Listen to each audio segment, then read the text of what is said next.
Kufikiri au kutenda kwa kawaida. Bwana Yesu asifiwe. Haleluya.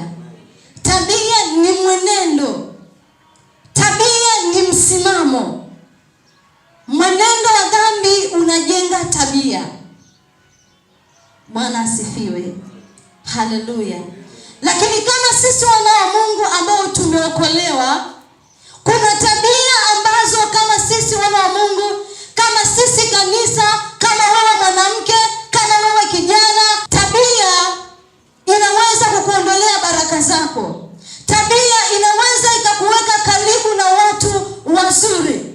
Tabia inaweza ikakuweka karibu na watu ambao wanaweza kuharibu hatima yako. Tabia. Bwana asifiwe.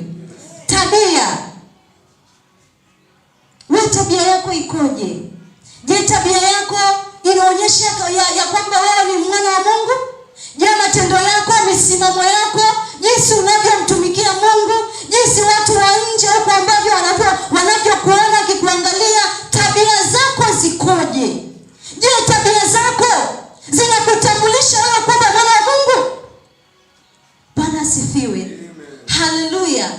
Tabia zako, maana tabia ni utambulisho ambao unakutambulisha. Imetutenga na baraka zetu. Kuna watu wengi wamekosa kazi kwa sababu tu ya tabia. Bwana Yesu asifiwe. Waefeso 2:3. Waefeso 2:3. Yesu asifiwe. Haleluya. Tumefanywa kuwa hai ndani ya Kristo. Neno la Mungu linasema ya kwamba hapo zamani kila mmoja alikuwa na mienendo yake. Hapo kale ambapo kila mtu alikuwa huko duniani, hata kabla haujampokea Kristo kuwa Bwana na Mwokozi wa maisha yako, kuna tabia ambazo ulikuwa unaenenda nazo. Kuna matendo ama kuna mfumo wa maisha ambao ulikuwa unaenenda nao.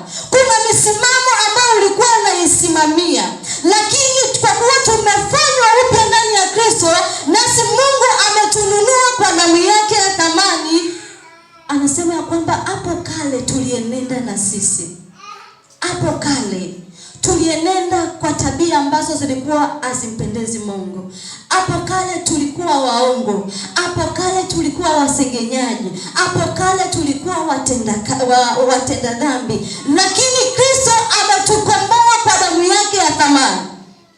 Lakini Kristo ametuokoa kwa yale matendo ambayo yalikuwa hayampendezi Mungu. Nasi sasa tumefanywa upya ndani ya Kristo. Bwana Yesu asifiwe. Haleluya, haleluya. Ni nini ambacho Mungu anatamani kutoka kwako? Mungu anatamani kwako, kitu ambacho Mungu anakitamani kutoka kwako, ugeuzwe. Tabia zako, mienendo yako igeuzwe.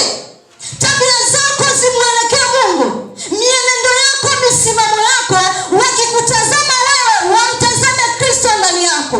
Kwa kuwa neno la Mungu linasema ya kwamba, je, nyinyi hamjui ya kwamba nyinyi ni nuru na chumvi ya ulimwengu? Bwana Yesu asifiwe.